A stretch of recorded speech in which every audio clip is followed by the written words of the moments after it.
Y para hablar el día de hoy acerca de este nuevo trabajo que nos presentan, tenemos aquí a mi compañero Kenneth Pérez de la Unidad de Investigaciones Especiales de Informe Capital, de Capital 21. ¿Cómo estás, Kenneth? ¿Qué tal, Beren? Muy bien, muchas gracias por invitarme.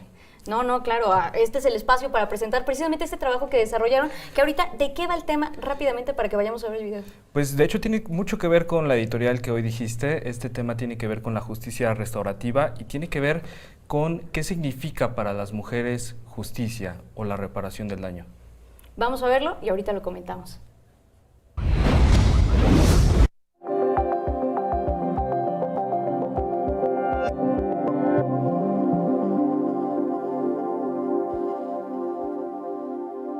Los testimonios que estás a punto de escuchar son reales. Son las voces de mujeres que han sufrido violencia de género. Para proteger su identidad, otras mujeres prestaron su voz y su presencia.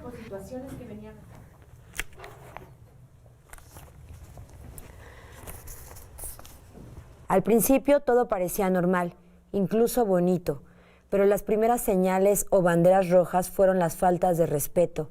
El primer maltrato fuerte ocurrió cuando mi hija tenía 2 años. Peleamos en mi cuarto por unos mensajes que vi de otra persona en su teléfono. Él me dijo una grosería y yo le di una cachetada. Su reacción fue darme un puñetazo en el ojo, casi al borde de que me desmayaba. Caí en la cama, con el ojo hinchándose al instante, así como de boxeador. Todo comenzó cuando tenía 14 años al entrar a primero de preparatoria. Nuestro profesor de historia fue reemplazado por uno nuevo, que aparentaba tener unos 32 años. Unos 2 meses antes de terminar el año escolar, comenzó a mandarme mensajes diciendo que había soñado conmigo y que había pensado en mí al leer poemas. Sin embargo, todo cambió cuando me invitó a ver una película en su casa, donde ocurrió una agresión sexual. Después, me dijo que él apreciaba mucho su trabajo y que yo también había querido que pasara, haciéndome sentir culpable por mucho tiempo. Si no hay escucha y si hay una revictimización de quienes lo están denunciando, o si hay una criminalización de las mujeres que lo están denunciando, y la única manera que tenemos confianza de hacerlo es a través de una denuncia anónima, pues está bien que se haga porque es lo que se necesita para abrir un espacio, ¿no? La justicia restaurativa se ha planteado como una alternativa al punitivismo. Sin embargo, debe partir de una escucha activa a los deseos y necesidades de las víctimas. La justicia restaurativa precisamente nace como una crítica a esa justicia punitivista que centraba la mirada hacia el posible reo, o sea, como de garantizar el debido proceso, de que se deben tener las pruebas para poder acusar a una persona, y vuelca la mirada hacia la víctima. Entonces dice, hay un daño, hay que restaurar esa situación de daño y hay que generar mecanismos para que haya una reparación integral. Entonces digamos que su mirada es crear comités o sea, puede tener varias herramientas, pero hay elementos importantes como la verdad, la reparación, la no repetición, ¿no?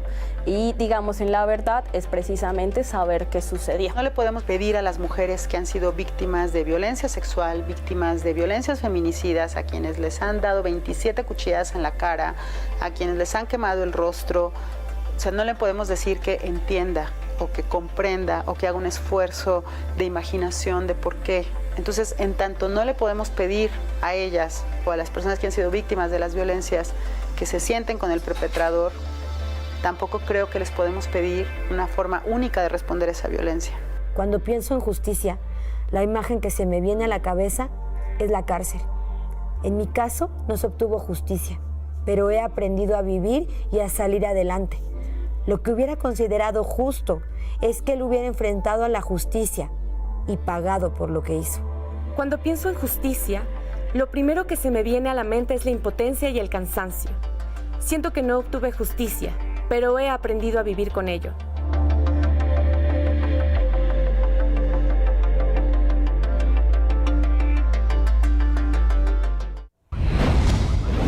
Pues ya vio este pequeño adelanto, que en realidad no es el trabajo completo, romper el silencio. Muy fuerte el tema que decidieron abordar en esta segunda entrega, Kenneth. Pues mira, después del Me Too, lo que nos interesaba saber es qué ha pasado con todas estas denuncias de género. ¿Qué significa realmente justicia para esas víctimas? ¿Y qué pasa con la gente que va a un ministerio público y tiene el valor de denunciar a su agresor?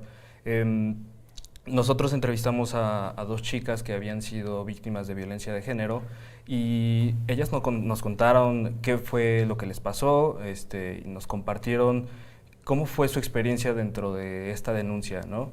Y entonces para nosotros era muy llamativo ver que muchas de ellas sentían vergüenza al darse cuenta de la agresión, ¿no? Las especialistas nos ayudaron a reconocer que pues estas denuncias que no se hacen son porque normalmente la carga cae sobre la víctima, es decir, la víctima tiene que probar que realmente fue pues víctima, ¿no? de esa víctima de una violencia. agresión. Entonces, y además ahí también entra otra cosa que es como la carga o el estigma social alrededor de, ¿no? Porque muchas veces se les recrimina a las mujeres por qué no denunciaste, por qué no fuiste a levantar exacto. un acta, cuando realmente el proceso es mucho más complejo. Y algo que ya tocaban aquí en el video, por ejemplo, Daniela Rea lo mencionaba, era también cuando ellas van precisamente a levantar este tipo de denuncias o a contar la agresión en diversos espacios, son revictimizadas en ese proceso también. Obviamente algo que también alenta a que las personas no accedan a este tipo de justicia. Sí, normalmente cuando muchas mujeres van a denunciar, lo primero que les dicen, ¿y está segura que su hija no andaba con alguien más? ¿No? ¿Y está segura que hizo eso? Una de las personas a las que entrevistamos nos decía que no se animó a denunciar en primera instancia porque le decían, oye, ¿estás seguro que quieres mandar a tu marido a la cárcel? Porque de aquí ya no hay salida, ¿no?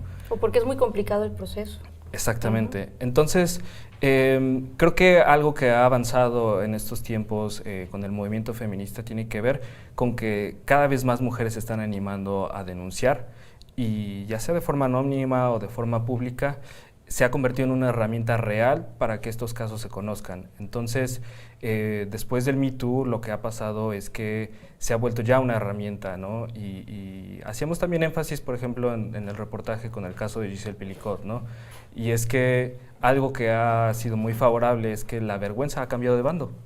Es decir, muchas mujeres sentían vergüenza por decir que habían sido víctimas de violencia de género, pero nos decía Daniela Rea, no, quienes tienen que sentir vergüenza son los hombres, si es que todavía tenemos algo de vergüenza los hombres, ¿no?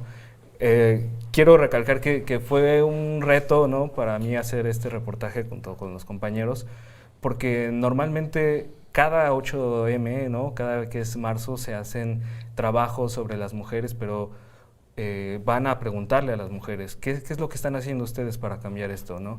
Y pocas veces se le pregunta a los hombres. ¿Qué están haciendo ¿Qué están ustedes haciendo? para ¿Y qué estamos haciendo los hombres? Entonces, por eso hemos decidido repartir este reportaje en dos partes, y la segunda parte tiene que ver con que los hombres se están desconstruyendo o no. Entonces, pues nada, invitarlos también a que vean esa segunda parte que va a salir en 2 semanas, donde también vamos a seguir abordando y darle continuidad a esto, ¿no? Es saber qué estamos haciendo como sociedad y como hombres para imaginarnos una justicia restaurativa diferente. Y que además la justicia restaurativa precisamente tiene esta capacidad de que no solamente, o sea, digo, pone en el centro a la víctima, pero también es importante hacer partícipe al agresor y sobre todo que se haga consciente de las violencias que ejerció. Por eso es muy importante esta segunda parte que nos van a presentar dentro de 15 días. Sí. 15 días. Y además también quisiera preguntarte, ¿cuántas personas estuvieron involucradas o a cuántas personas ustedes acudieron para realizar este material? Ya vimos aquí pues varias expertas, varios también testimonios de víctimas. Entonces, más o menos, ¿cuántas personas estuvieron involucradas en este proceso?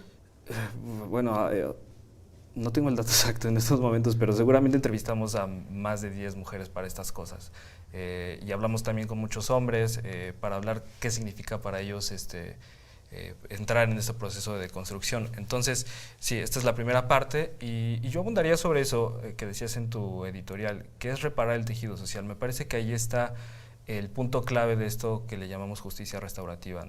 La justicia punitivista lo que hace es llevar al agresor a la cárcel o simplemente alejarlo, correrlo de su trabajo, pero este tipo de violencias se siguen replicando en la sociedad, es decir, no se corta de tajo, ¿no? Entonces, me parece que tenemos que imaginarnos otras formas de justicia, otra forma de solucionar los problemas. Claro, más allá del castigo como tal, como ya lo señalábamos, es hacer que también el victimario tome conciencia del daño que realizó, ¿no? Precisamente para que como mencionabas, no se vuelva a repetir, no vuelva a recaer en esto, porque al final el castigo no es suficiente y se ha comprobado con números, ¿no? Entonces creo que ahora a evolucionar, caminar hacia la justicia restaurativa, como ya lo decías, imaginar otros tipos de justicia y saber que la justicia que tenemos punitivista no es el único, pues ahora sí que sistema que puede existir, e incluso no es el más amable con las víctimas, abre otros escenarios también para avanzar, como ya lo decíamos, en reconstruir el tejido social. Pues te agradecemos mucho que hayas estado con nosotros, Gracias Kenneth, a ti. y esperamos que estén aquí dentro de 15 días otra vez. Claro, Gracias. muchas gracias.